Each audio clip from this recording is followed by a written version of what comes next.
मेरी आज की कहानी का शीर्षक है मायका और ससुराल, एक औरत की दर्द भरी कहानी। पुष्पा आज सुबह से ही बड़ी तेजी से अपना काम निपटा रही थी, क्योंकि पुष्पा पूरे 5 साल के बाद आज अपने मायके जाने वाली थी। उसकी एक ननद थी जिसका नाम जूली था। जूली अकेले 100 ननद के बराबर थी। पुष्पा शादी करके जब घर आई थी तब जूली को अपनी बहन की तरह प्यार करती थी, क्योंकि उसे खुद की कोई बहन नहीं थी। लेकिन कुछ ही हफ्तों में ही उसे ये पता चल गया था कि उसकी ननद किसी जेलर से कम नहीं है। हालांकि जूली का ब्याह हो चुका था, लेकिन उसे अपने ससुराल वालों की किसी भी प्रकार की चिंता नहीं थी। उसे जब भी जी करता था वह अपने मायके चली आती और मायके वालों पर अपना हुक्म चलाती, खासकर अपनी भाभी पर। वही डिसाइड करती थी वहाँ पर क्या खाना पकेगा, कोई घूमने जाएगा कि नहीं, या जाएगा तो कहाँ जाएगा। जूली ही थी जो हर बार पुष्पा को किसी न किसी बहाने से अपने मायके जाने से रोक लेती थी। लेकिन आज का दिन कुछ अलग था, क्योंकि माँ के कहने पर पुष्पा के पति ने उसके मायके जाने का इंतजाम कर दिया था। ट्रेन की भी टिकट बुक हो चुकी थी। सारा काम खत्म करने के बाद पुष्पा अपने पति के साथ मायके जाने के लिए अपना सामान लेकर घर के बाहर निकले ही थे कि सामने से उसकी ननद जूली आती हुई दिखाई दी।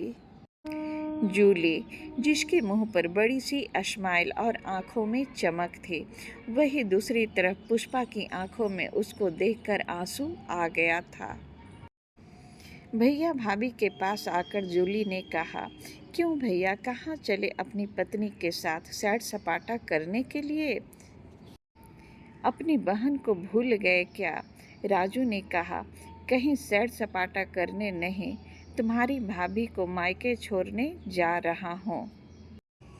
अच्छा, मैं आई और भाभी जाएंगी, क्या आपकी पत्नी को मेरा आना पसंद नहीं है? जूली ने भाई भाभी को टोन मारते हुए कहा।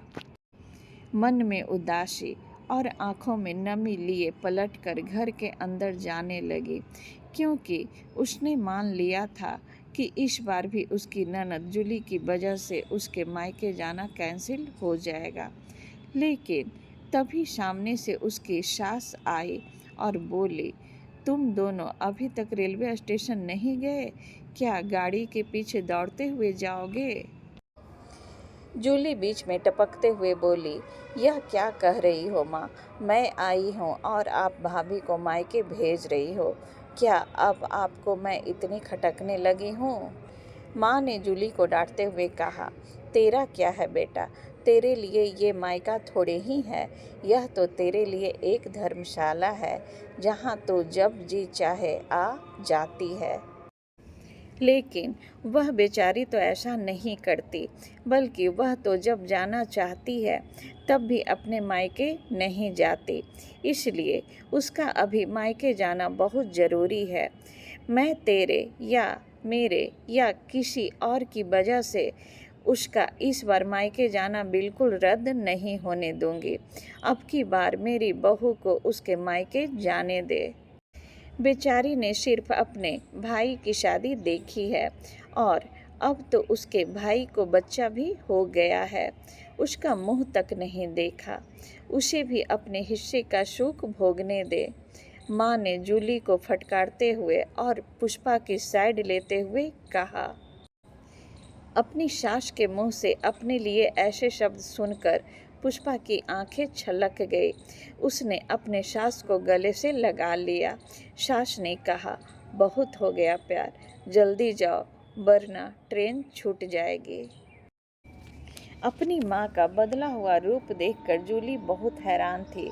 उसे यकीन ही नहीं हो रहा था कि यह वही माँ है जो उसका हर कहा मानती थी और हमेशा उसका पक्ष लेती थी, चाहे बहुत सही हो या गलत।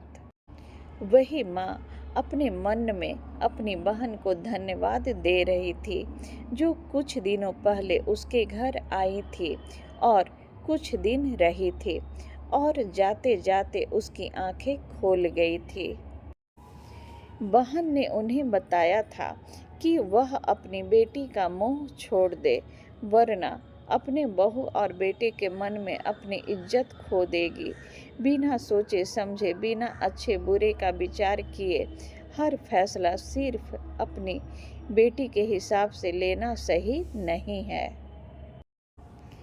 इसी के साथ मेरा आज का कहानी समाप्त होता है। मेरा आज का कहानी कैसा लगा प्लीज़ कमेंट करके बताएं। यदि मेरा कहानी आपको अच्छा लगे तो लाइक, शेयर और सब्सक्राइब कीजिएगा।